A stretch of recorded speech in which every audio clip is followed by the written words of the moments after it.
Hello friends, welcome to அரசி சமையல். இன்றைக்கி நம்ம வீடியோவில் கொழுக்கட்டை செஞ்சுக்கலாம். இனிப்பு பிடி கொழுக்கட்டை. நான் 1/4 கப்பு மாவு எடுத்திருக்கேன். இந்த மாவு வந்து சலிச்சு வச்ச மாவு, கடை மாவு இல்லை, வீட்டு மாவு.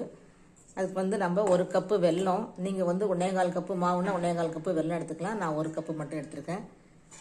ஒரு 2 ஸ்பூன் பாசிப்பருப்பு, ஒரு 2 ஸ்பூன் தேங்காய், 2 ஏலக்காய், இவ்வளோதான்.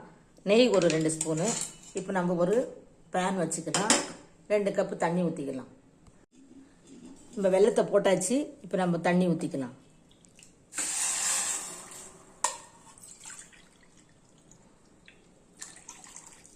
நான் ஒரு 1/4 கப்பு தண்ணி குறைச்சிருக்கேன். மாவு கொஞ்சம் தண்ணி இழுக்குமா என்னன்னு தெரியல. இது வந்து புதுசான ஒரு ரேஷன் கடை மாவு தான். இப்போ தண்ணி கொதிக்கட்டும். வெல்லம் கரைச்சி, பாகு வேணாம், வெல்லம் கரைஞ்சா போதும். இப்போ வெல்லம் கரைஞ்சிடுச்சு, நல்லா கொதிக்குது. இப்போ நம்ம எடுத்து வச்சுட்டு அடுத்து ஒரு வானல் வச்சுப்போம்.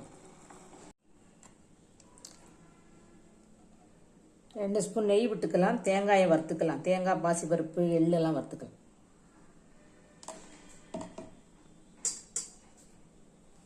ஃபஸ்ட்டு பாசிப்பருப்பு வறுத்துக்குவோம். ஒரு 2 ஸ்பூனு. விருப்பம் இல்லாதவங்க போட வேண்டியதில்லை, நான் போட்டு பழகிட்டேன். இந்த பாசிப்பருப்பை ஒரு 10 நிமிஷம் ஊற வச்சு கூட அப்படியே போட்டுப்பாங்க, வறுக்காமல். இப்போ லேசாக வறுந்து வருது. இப்போ நம்ம தேங்காய் போட்டுக்கலாம். நான் எள்ளு வறுத்து தான் வச்சுருக்கேன், அதனால் கடைசியாக 1 ஸ்பூன் போட்டுக்கலாம். இந்த வானலேருந்து வறுத்து இந்த மாவு வச்சுக்கிற பாத்திரத்தில் கூட போட்டு கூட செய்வாங்க. டைரெக்டாக அப்படி கூட செய்வாங்க. இப்போ நம்ம 1 ஸ்பூன் எள்ளு போட்டுக்கலாம்.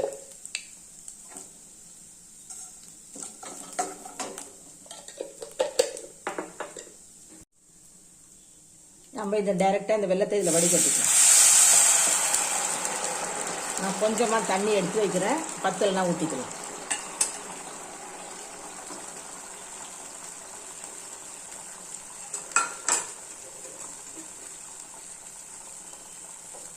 இப்போ நம்ம இதை அடுப்பு கூட ஆஃப் பண்ணிடலாம். நான் ஆஃப் பண்ணிட்டேன். இப்போ இந்த மாவை இதில் கொட்டிக்கலாம்.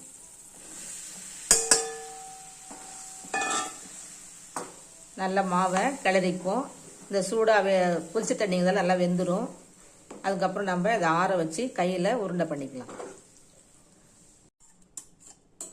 நான் தண்ணி ஃபுல்லாக வடிச்சிக்கிட்டேன், எனக்கு கரெக்டாக இருந்துச்சு. இப்போ நம்ம ஸ்டவ் ஆஃப் பண்ணிட்டேன். இது கொஞ்சம் நேரம் மூடி வச்சுக்கலாம். அதுக்கப்புறம் நம்ம ஆறின பிறகு பிசைஞ்சிக்கலாம். சூடு ஆறிடுச்சு. இதே மாதிரி நல்லா பிசைஞ்சு வச்சுப்போம். இப்போ கொழுக்கட்டை பிடிச்சிக்கலாம்.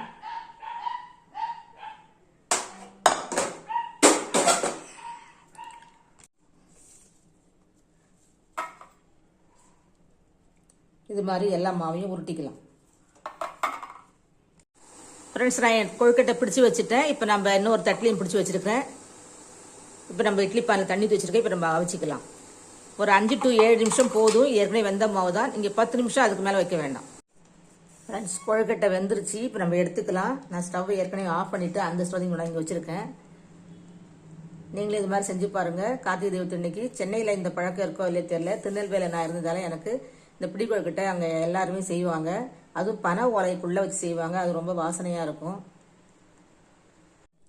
நம்மளோட பிடி கொழுக்கட்டை சூப்பராக ரெடி ஆகிடுச்சு. நீங்களும் செஞ்சீங்க இது மாதிரி. வாங்க எல்லோரும் சாப்பிட்டுக்கலாம்.